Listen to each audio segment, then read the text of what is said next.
नमस्कार दोस्तों, प्रभु भक्ति साधना चैनल में आप सभी का स्वागत है।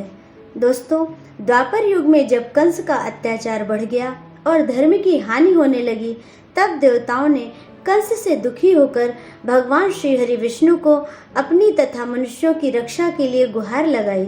दोस्तों, भगवान विष्णु जगत के पालनहार हैं।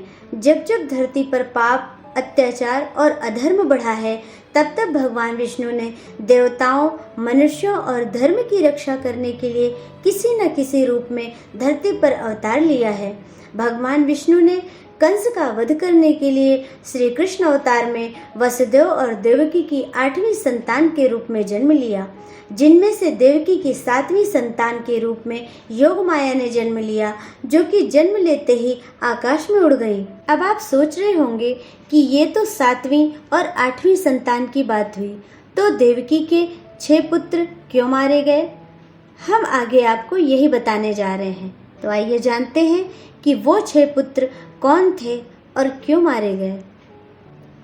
वासुदेव ने अपनी पत्नी देवकी को बचाने के लिए कंस को ये वचन दिया था कि उसकी पत्नी की जितनी भी संतान होंगी, उसे वह एक एक करके कंस को दे देगा। इसी वचन को मानते हुए जब वसुदेव की पहली संतान ने पुत्र रूप में जन्म लिया, तब वसुदेव कंस के महल में पहुंच गए और उस दिव्य नवजात शिशु को कंस को अर्पित कर दिया। महात्मा वसुदेव के इस धैर्य को देखकर कंस भी विस्मित हो गया। उस बालक को अपने हाथों में लेकर कंस ने मुस्कुराते हुए कहा, आप धन्य हैं। आज आपके इस पुत्र समर्पण को देखकर मैंने आपका महत्व जान लिया है। कंस ने कहा, यह बालक मेरी मृत्यु का कारण नहीं है, क्योंकि आकाशवाणी के द्वारा देवकी की 8वां पुत्र मेरी मृत्यु का कारण बताया गया है, इसलिए मैं इस बालक का वध नहीं करूंगा। आप इसे ले जाइए।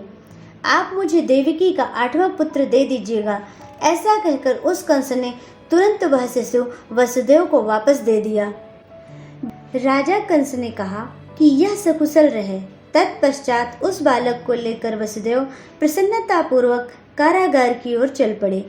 इसके बाद कंस ने भी अपने मंत्रियों से कहा कि मैं इस शिशु की हत्या व्यर्थ में ही क्यों करता, क्योंकि मेरी मृत्यु तो देवकी के 8वें पुत्र से कही गई है, अतः देवकी के प्रथम शिशु का वध करने का पाप क्यों करूं? तब वहां विद्यमान श्रेष्ठ मंत्रीगण साधु साधु ऐसा कहकर और कंस से आज्ञा पाकर अपने अपने घर को चले गए।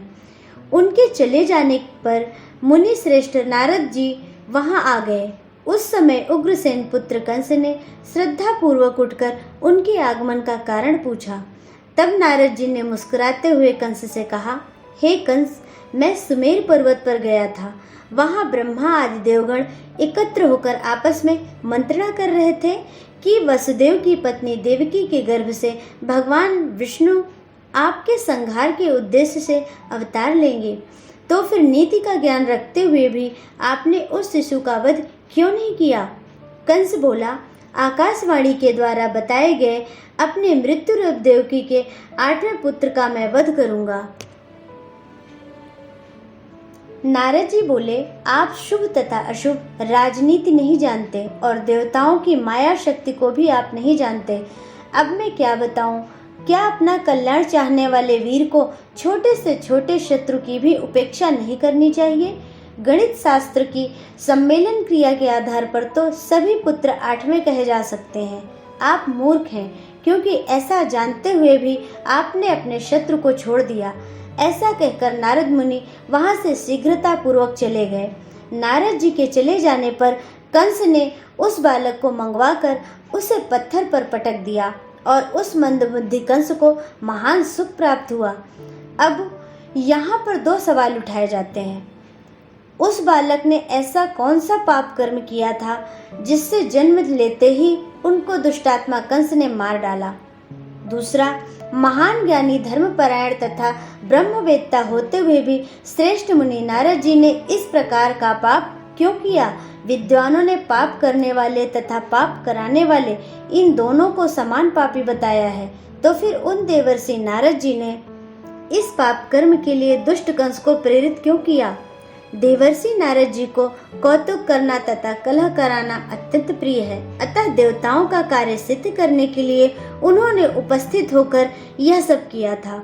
उन मुनि नारद जी की बुद्धि झूठ बोलने में कभी भी प्रवृत्त नहीं हो सकती। सत्यवादी तथा पवित्र हृदय वाले नारद जी सदा ही देवताओं का कार्य सिद्ध करने के लिए तत्पर रहते हैं। पूर्व जन्म में प्राप्त शाप के कारण वे 6 बालक जन्म लेते ही मृत्यु को प्राप्त हो गए।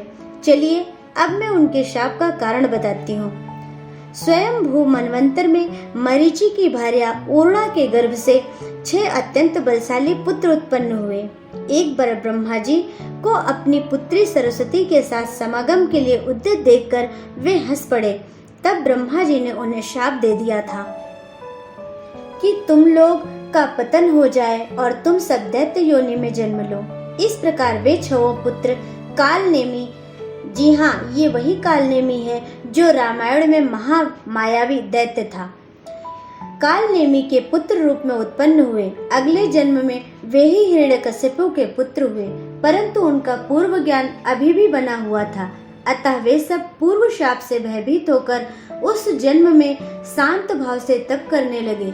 इससे ब्रह्मा जी ने अत्यधिक प्रसन्न होकर उन 6 को वरदान दे दिया। ब्रह्मा जी ने बोला, मैंने क्रोध में आकर उस समय तुम लोगों को शाप दे दिया था। मैं तुम सभी पर परम प्रसन्न हूँ, इसलिए अपना अभिलाषित वर मांगो। उन ब्रह्मा का वचन सुनकर वे अत्यधिक प्रसन्न हुए। अपना कार्य सिद्ध करने में तत्पर उन सब ने ब्रह्मा जी से वर मांग लिया कि हे पितामह, यदि आज आप हम पर प्रसन्न हैं तो हमें वरदान दीजिए कि हम लोगों को सभी देवता, मानव और महानाग न मार सके, यहाँ तक कि गंधर्व तथा बड़े से बड़े सिद्ध पुरुष भी हमारा वध न कर सकें। तब ब्रह्मा जी ने उनसे कहा, तथास्तु, ऐसा ही होगा, अब तुम लोग जाओ। जब ब्रह्मा जी वरदान देके चले गए तब वे सब परम प्रसन्न हुए। वरदान की बात जानकर हिरण्यकश्यपु कुपित होकर उनसे बोला, हे पुत्रों, तुम लोगों ने मेरी उपेक्षा करके अपने तपस्या से ब्रह्मा जी को प्रसन्न किया है। उनसे प्रार्थना करके वरदान पाकर तुम लोग अत्यधिक बलशाली हो गए हो। तुम सभी ने अपने पिता के स्नेह को अपमानित किया है, इसलिए मैं तुम लोगों का परित्याग करता हूँ। हिरण्यकश्यपु ने आगे कहा, अब तुम लोग पाताल लोक चले जाओ। इस पृथ्वी पर तुम लोग षडगर्भ नाम से विख्यात होगे। पाताल लोक में तुम लोग बहुत वर्षों तक निद्रा के वशीभूत रहोगे। तत्पश्चात तुम लोग क्रम से प्रतिवर्ष देवकी के गर्भ से उत्पन्न होते रहोगे और पूर्व जन्म का तुम्हारा पिता कालनेमी उस समय कंस नाम से उत्पन्न होगा। वह अत्यंत क्रूर कंस तुम लोगों को उत्पन्न होते ही मार डालेगा। इस प्रकार हिरण्यकश्यप से शापित होकर वे क्रम से एक एक करके देवकी के गर्भ में आते गए और कंस पूर्व शाप से प्रेरित होकर उन षडगर्भ रूप देवकी के पुत्रों का वध करता गया। दोस्तों, आशा करती हूँ कि आपको ये कथा पसंद आई होगी। दोस्तों, अगर चैनल पर आप नए हैं तो प्लीज़ सब्सक्राइब कर लीजिए ताकि ऐसे ही पौराणिक कथाएं हम आपके लिए लाते रहें। जय श्री कृष्ण।